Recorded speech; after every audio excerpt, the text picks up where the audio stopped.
Carta de Paulo aos Colossenses, no capítulo 2. Paulo está orientando aqui os colossenses a saírem de uma vida de religiosidade e começarem a viver uma vida experimental com Jesus. Não só apenas uma vida experimental no sentido de estudar e conhecer a palavra de Deus, mas de testemunhar aquilo que Deus faz em si mesmo e permitir que Deus use as suas vidas para que eles possam refletir essa graça divina na vida das pessoas. O que Paulo está orientando para nós, olhando aqui para esse texto, é, olha, vocês precisam fazer com que a vida de vocês, o caminhar de vocês, a conduta de vocês, as ações de vocês, os sentimentos de vocês possam expressar o fato de que vocês são verdadeiramente servos do Senhor Jesus.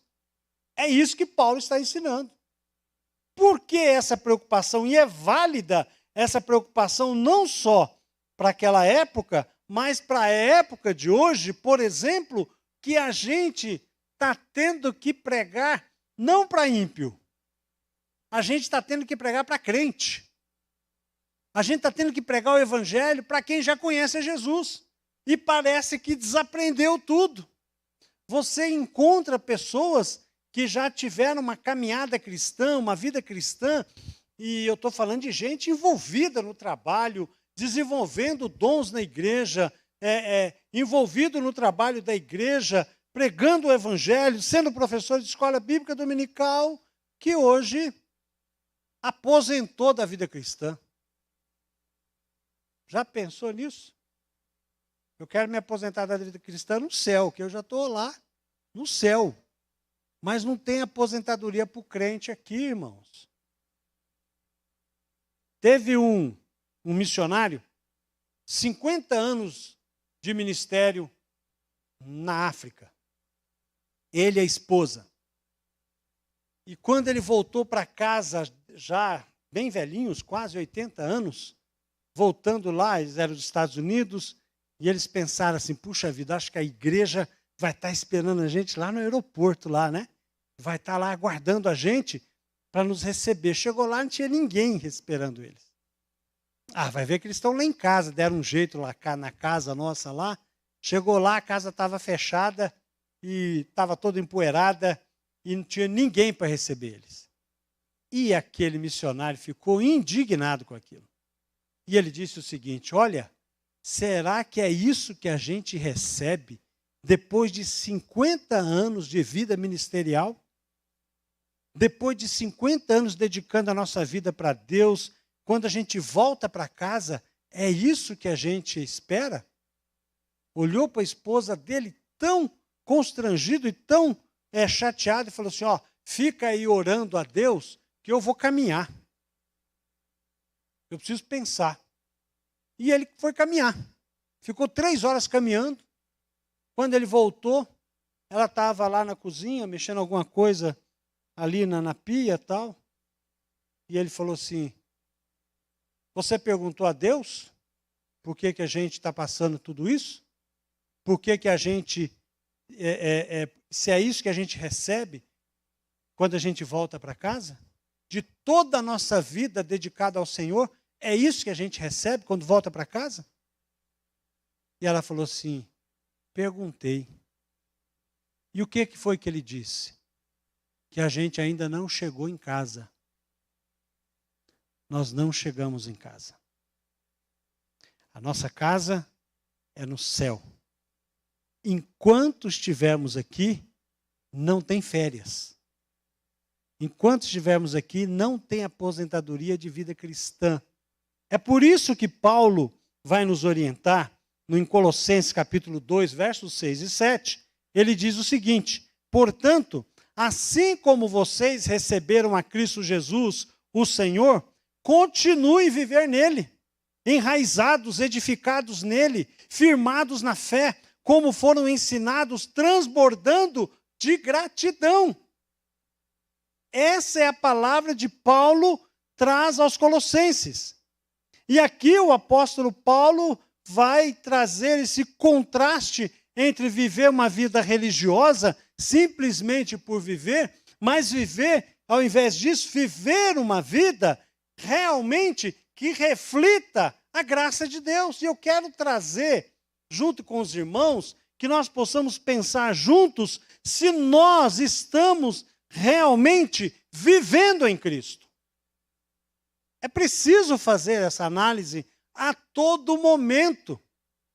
É preciso nós pensarmos nisso, mas pastor, eu tenho que pensar em Bíblia todo dia, eu tenho que pensar em Bíblia toda hora, eu tenho que orar a Deus toda hora, eu tenho mesmo que viver uma vida de oração, orar sem cessar. Eu sei que não é estar prostrado, mas a todo momento ter o pensamento em Deus, ter o pensamento nas coisas do céu. Sim, irmãos, precisamos. Porque se nós não enchemos o nosso coração e a nossa mente das coisas de Deus, se nós não colocarmos as coisas de Deus no nosso coração, o nosso coração tem a tendência pecaminosa. O nosso coração tem a tendência de se afastar de Deus. E eu provo para você. Já levantou algum dia sem vontade de orar? Eu já. Já levantou algum dia sem vontade de ler a Bíblia? Eu já. Já levantou algum dia sem vontade de vir para a igreja? Eu já. Mas o que é isso? Isso é ser humano. Isso é natureza caída, é natureza humana. Já se sentiu, às vezes, mais prazeres nas coisas do mundo do que nas coisas de Deus? Já. Todos nós somos assim. Basta nós lermos a nossa natureza lá em Gálatas, capítulo 5, do verso 16 ao verso 20. É isso que nós somos, natureza caída. Mas somos, então, conscientes de que mesmo que o nosso coração queira viver uma outra vida, a nossa consciência diz o quê? Eu tenho que fazer o quê? A vontade de Deus. Isso é culto racional. Não existe culto do coração. Culto do coração não existe. O nosso culto é da razão. Eu tenho vontade de fazer isso, mas eu vou fazer aquilo que Deus quer que eu faça. Por quê? Porque eu sei, não é porque eu sinto, é porque eu sei que é isso que Deus quer que eu faça. Então, viver nele é a palavra, é a frase central desse texto. Viver em Jesus. Viver de que forma? Viver enraizados, como uma planta, não como uma planta de mandioca. Você já tirou mandioca da terra já? Eu fazia muito isso. E eu arrancava a mandioca assim, e a raiz é o quê? Ela é rasa, né? A mandioca, ela vai assim, faz um chapéu de mexicano assim, e você puxa aquelas mandioconas lá e tal. Mas não é essa a raiz. É raiz profunda, que vai entrando e buscando água. E essa água é Jesus, que vai nos fortalecer. Por isso que quando nós pensamos no texto, que nós podemos realmente pensar em ser enraizado, significa uma vida nova. Uma vida nova em Jesus. Romanos 6,4 diz o seguinte: portanto, fomos sepultados com ele na morte por meio do batismo, a fim de que, assim como Cristo foi ressuscitado dos mortos, mediante a glória do Pai, também nós vivamos uma vida nova. Nós morremos para este mundo. Nós não temos mais negócio com as coisas deste mundo. Nós não temos que nos prender às coisas deste mundo. O nosso coração deve estar voltado para Deus. Isso é prioridade. A nossa relação com Deus, o nosso pensamento é querer fazer a glória do Pai, é querer fazer com que a glória de Jesus seja manifestada através da nossa vida e em nossa vida. Nós devemos pensar que estar enraizado significa eu estou firme em Deus. Não importa o que aconteça, não importa o que venha, eu estou firme na palavra de Deus, eu não tenho negócios com este mundo que aqui está, porque a minha vida é uma nova vida em Jesus. Porque o meu velho homem foi crucificado com Cristo na cruz.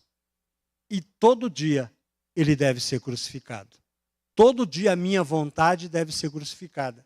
Todo dia o meu desejo carnal deve ser crucificado. Todo dia, pastor, irmão, é matar um leão por dia. Não é fácil. Viver a vida cristã como ela tem que viver não é fácil. Mas Jesus disse que nele é possível. Dependendo dele, é possível. Buscando a orientação da sua palavra e orando, é possível. Viver nele enraizado traz para nós um conceito de estabilidade. Como prisioneiro do Senhor, rogo-lhes que vivam de maneira digna da vocação que receberam. Efésios 4:1. Eu e você, como crentes, filhos de Deus, servos do Senhor, nós precisamos entender a nossa vocação, o nosso chamado. E o primeiro chamado nosso é vida santa. Vida ilibada. Caráter que reflete o caráter de Deus. Esse é o nosso primeiro chamado. Vida de oração, conhecendo a palavra do Senhor, fazendo a vontade do Senhor, e isso traz para nós estabilidade. Isso traz para nós comunhão com o Senhor e vai fazer com que nós possamos estar estáveis no sentido de que não importa as adversidades a qual nós enfrentamos, estamos firmes no Senhor. Eu não sei o dia de amanhã. Eu não sei se amanhã eu vou ter saúde. Eu não sei se amanhã eu vou ter sustento financeiro. Eu não sei o que vai ser amanhã. Eu sei que se eu confiar em Deus, o amanhã o Senhor vai cuidar. Eu tenho 54 anos. Graças a Deus. Na presença do Senhor. Você tem a sua idade. E você sabe que até aqui o Senhor abençoou a sua vida. Certo? Ok? Até aqui o Senhor tem sustentado você. Se você continuar firme no Senhor, Ele continuará sustentando você. Não importa o amanhã. Não importa o governo. Não importa este mundo. Não importa quando Jesus voltar. Mas até Ele voltar, Ele vai cuidar de você. E isso significa estabilidade. Cumprir a nossa vocação. Viver nele enraizado significa espiritualidade. Gálatas 5,16. Por isso digo, vivam pelo Espírito e de modo nenhum satisfarão os desejos da carne. Abandonar a nossa própria vontade a todo momento. A nossa vida cristã, ela é da seguinte forma. Quando você aceita Jesus como Salvador, algumas coisas já vão embora. Alguns pecados já são abandonados. Outros demoram um pouco mais. E essa é a chamada da nossa espiritualidade na presença do Senhor. Quanto mais nós aprendemos Jesus, quanto mais o Espírito Santo toma conta de nós, mais nós vamos abandonando as coisas ruins deste mundo e vamos melhorando como seres humanos, como indivíduos. Começamos e precisamos ser pais cada vez melhores, filhos cada vez melhores, maridos cada vez melhores, esposas cada vez melhores e crentes cada vez melhores, cidadão cada vez melhor, funcionário cada vez melhor, fazendo o seu melhor em toda situação, porque agora nós estamos abandonando as coisas deste mundo e estamos vivendo na presença de Deus. E isso tem que refletir neste mundo. Senão não tem transformação. Senão não tem mudança. Viver nele enraizado, irmão, significa cautela, cuidado. Efésios 5, verso 15. Tenham cuidado com a maneira com que vocês vivem, que não seja como insensatos, mas como sábios. Nós precisamos aprender. E a sabedoria de Deus só é aprendida quando nós lemos a Bíblia, oramos a Deus e vivemos de acordo com aquilo que nós aprendemos. Aí nós temos sabedoria. A sabedoria é importante porque nós aprendemos que é mais importante ter paz do que ter razão. Você nunca vai ter paz e razão ao mesmo tempo. Então não fique brigando para ter razão. Isso começa onde? Em casa. Começa na minha casa. Sabedoria. Sabe como é que a gente evita as brigas de casal? Não procure ter razão. Quem foi que fez? Foi você. Não, não foi, foi você. E aí começa o titi. Qualquer coisa é motivo para discordância. Falta de sabedoria. Espera as coisas esfriarem. Não vai esganar um ao outro lá. Né? Acalma o coração. Num outro momento, quando tiver tudo em paz, converse. Isso é sabedoria. Buscar sabedoria em Deus nos nossos relacionamentos para que nós possamos viver de acordo com a palavra do Senhor. Viver nele enraizado significa iluminação. 1 João capítulo 1, verso 7. Se, porém, andamos na luz como ele está na luz, temos comunhão uns com os outros, e o sangue de Jesus, seu Filho, nos purifica de todo o pecado. Uma vez encontrei uma pessoa, e eu disse assim para ela, tinha 20 anos que eu não a via. E eu falei assim, puxa vida, que bom ver você, que saudade, como é que você está? Como é que está a sua família? Só que quando eu conheci essa pessoa, eu tinha cabelo. Eu tinha cabelo. E minha barba era preta. Depois que essa pessoa me viu, depois de 20 anos, eu estava careca e com a barba branca. Não tão branca, mas estava branca. E ela falou assim para mim. Assim. A primeira coisa que ela falou, puxa, como você está velho. Aí foi igual um balde de água fria em mim. Eu falei assim, mas a Bíblia diz que por fora eu estou desgastado, mas por dentro eu estou renovado a cada dia. Né? Eu podia falar assim, rapaz, que mal educado, virar as costas. Mas eu sentei, tomei um cafezão, fiz ele pagar um café para mim, né? E procurei ter comunhão com meu irmão. É assim que a gente deve agir. Por mais que o desejo seja dar um tapa com luva de pelúcia, né? Pelica. Mas a gente põe um tijolo dentro daquela luva, né? Para dar o tapa. Mas a gente sabe que nós devemos agir de toda forma para ter comunhão uns com os outros. Nós precisamos aprender que se nós andamos na presença do Senhor, nós vamos fazer de tudo para ter comunhão uns com os outros. Mas o texto também não vai falar só sobre estar enraizados. O texto vai falar sobre nós viver nele edificados. 1 Pedro, capítulo 2, verso 5, diz assim, vocês também estão sendo utilizados como pedras vivas na edificação de uma casa espiritual para serem sacerdócio santo, oferecendo sacrifícios espirituais aceitáveis a Deus por meio de Jesus Cristo.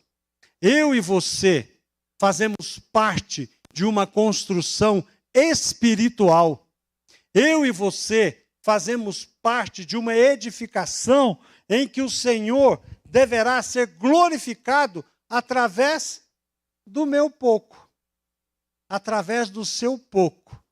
Mas quando junta a igreja do Senhor, a verdadeira igreja universal do reino de Deus, a verdadeira, que só Jesus conhece, e que eu e você fazemos parte dela. Nós seremos edificados se nós assim deixarmos. Por que se nós assim deixarmos? Porque tem muita gente que vive fora dessa edificação. E se dizem e se entendem como cristãos. Eu não quero julgar aqui o mérito se a pessoa é salva ou não, não quero entrar nesse julgamento. Eu sei que um tijolo fora de uma edificação, ele só serve para ser chutado, sentado pelos outros e quebrado. Essa é a função do tijolo? Não. Ele tem que estar na edificação. Ele tem que estar fazendo parte de uma construção espiritual, a qual essa casa espiritual, que é a casa de Deus, possa ser cada vez mais relevante para este mundo, para que o mundo possa ver a glória do Senhor. E o mundo só pode ver a glória de Jesus através da sua vida e através da minha vida. Só assim o Senhor pode ser glorificado. Por isso que nós precisamos compreender e permitir ser edificados, fazer parte dessa edificação para a glória do Senhor. Mas o texto também vai dizer que nós devemos viver nele firmados na fé. Eu quero ler um texto para você. Tiago, capítulo 2, verso 18, diz o seguinte: você tem fé, eu tenho obras. Mostre a sua fé sem obras, e eu mostrarei a minha fé pelas minhas obras. Martinho Lutero, por muito tempo, recusou a carta de Tiago, achando que Tiago estava dizendo que a fé tinha que vir com obras. Não é isso que Tiago está dizendo. Tiago está dizendo o seguinte, que no conceito judeu, ele não entende fé de uma maneira passiva. Deus vai fazer, então eu vou esperar que Deus faça. A hora que Deus fizer, então eu vou fazer a minha parte. Para o judeu, não. Para o judeu, o conceito de fé é o conceito que está lá em Abacuque. Abacuque 2,4, quando Abacuque diz: mas o justo viverá pela sua fidelidade. Já em Hebreus, o autor de Hebreus, no capítulo 10, verso 38, vai dizer que o justo viverá pela sua fé. Mas a raiz dessas palavras é uma só. Porque o judeu compreende que fé tem que estar acompanhada com fidelidade. Eu sei que Deus vai fazer. O que Deus vai fazer, eu não sei. Eu sei que vai ser o melhor para mim. Então eu continuo servindo a Deus. Eu continuo adorando a Deus. Eu continuo trabalhando porque eu sei que mesmo que eu não esteja vendo Deus trabalhando, eu sei que Ele está trabalhando. Por que eu sei? Porque que aquele que é fiel, aquele que prometeu, é fiel para cumprir. Por isso que eu vou trabalhar. Por isso que eu vou continuar servindo a Deus. Por isso que eu sirvo a Deus pelo que Ele é e não sirvo a Deus pelo que Ele faz. Por isso que Abacuque, no final do texto, ele vai dizer lá no capítulo 3, o verso 17, o verso 18, um texto que nós todos conhecemos bem: mesmo não florescendo a figueira, não havendo uva nas videiras, mesmo falhando a safra das azeitonas, não havendo produção de alimento nas lavouras, nem ovelhas no curral, nem bois nos estábulos, ainda assim eu exultarei no Senhor e me alegrarei no Deus da minha salvação. Pode faltar saúde, pode faltar emprego, pode faltar dinheiro, pode faltar pão, mas não vai faltar adoração a Deus. Porque a gente aprende a servir a Deus pelo que Ele é e não pelo que Ele faz. Mas não só isso. Finalmente, viver nele, transbordando em gratidão. A carta de Paulo aos Efésios, no capítulo 1, ele vai dizer o seguinte: que Deus já nos deu tudo aquilo que nós precisamos para ter uma vida abençoada e feliz. Você já tem. Você já tem, por mais que eu e você possamos pedir a Deus qualquer coisa, você já tem. Eu e você temos mais que suficientes para termos uma vida abençoada e feliz. Amém? A Bíblia diz isso. A palavra de Deus diz isso e nós temos que aceitar e entender e compreender. E se nós não compreendemos, devemos aceitar essa palavra pela fé e crer que o Senhor tem nos sustentado em todas as nossas necessidades. Deus tem suprido todas as nossas necessidades. Por isso, nós podemos ter um coração grato a Deus, agradecido. E eu digo a cada um dos irmãos aqui, e você que está em casa, e eu tenho certeza que os irmãos vão concordar comigo. Você tem muito mais que os seus pais tiveram. Não é verdade?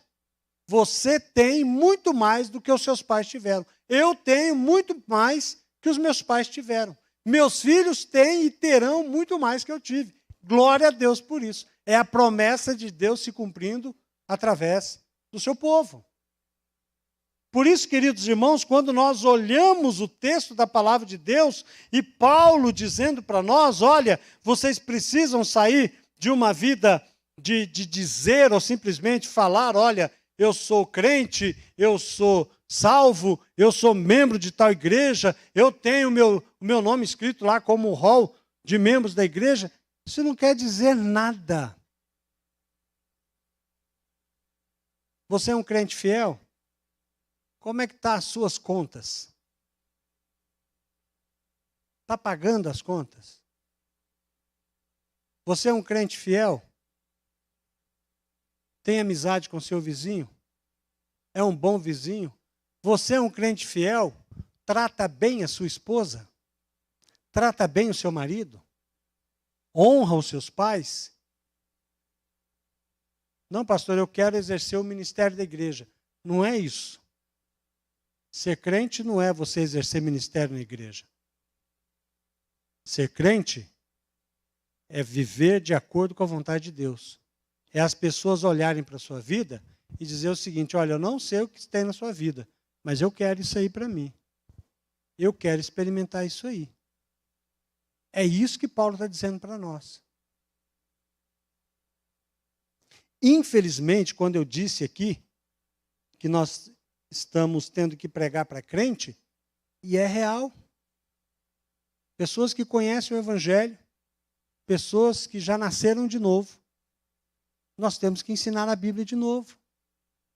Estão passando por lutas, dificuldades, sofrendo no casamento, sofrendo nas relações pais e filhos, na relação com a igreja. E tudo isso é falta de se aprofundar na palavra de Deus, se submeter, aprender a ser humilde, pedir a Deus perdão, consagrar a sua vida. Não adianta, irmãos. Vocês podem e nós podemos fazer cursos, treinamentos, podemos fazer de tudo. Estudar livros de conhecimento, de estrutura familiar, como tratar o outro bem, nós podemos fazer tudo isso, mas se a Bíblia e a oração não estiver na nossa vida, nós estamos dando murro em ponta de faca. E lá na minha terra fala que dar murro em ponta de faca é burrice. Se nós queremos realmente viver enraizados, edificados, transbordando de gratidão, nós precisamos cumprir a vontade de Deus na nossa vida. Amém?